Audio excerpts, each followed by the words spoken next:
আসসালামু আলাইকুম। বাংলাদেশি হোম শেফের নতুন ভিডিওতে তোমাদের সবাইকে স্বাগতম।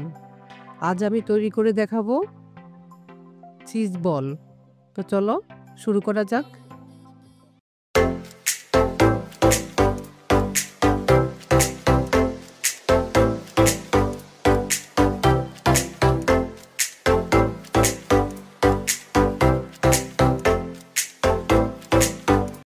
চিজ বল তৈরি করতে এখানে কয়েকটা আলু সিদ্ধ করে নিলাম।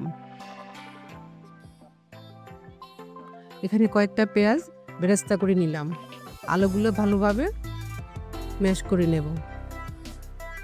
ম্যাশ করা হয়ে গেছে, সুন্দরভাবে ম্যাশ করা হয়ে গেছে। এখানে 2টা লাল মরিচ একটু ভেজে নিয়েছি, একটু গুঁড়ো করে নেব একটু লবণ দিয়ে, ভালোভাবে গুঁড়া করে নেব।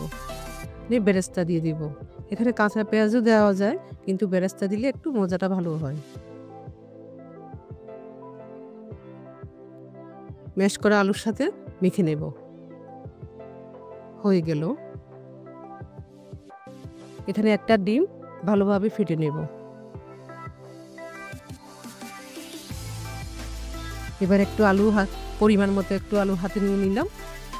মাঝখানে গর্ত করে এখানে চিজ দিয়ে দেব।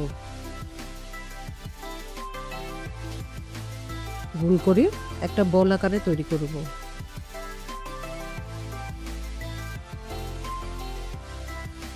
আরেকটা তৈরি করে দেখাবো।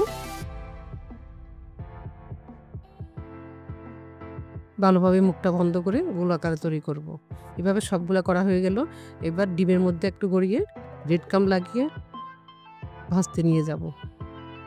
একটু চেপে চেপে দিতে হবে, না হয় ব্রেড ক্রাম্বগুলো ঝরে যাবে। ভালোভাবে চেপে চেপে দিতে হবে।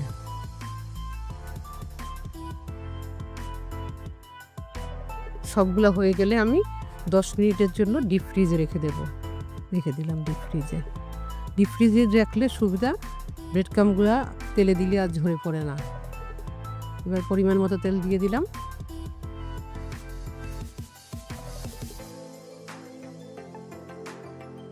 একটা একটা করে বলগুলো দিয়ে দিব। খুব বেশি আগুন না, হালকা আগুন দিতে হবে। উল্টে পাল্টে নেব।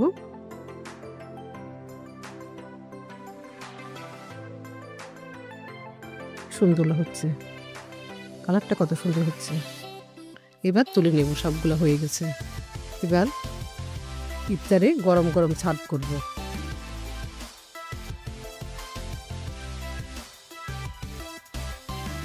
একটা ভেঙে দেখাই তোমাদেরকে।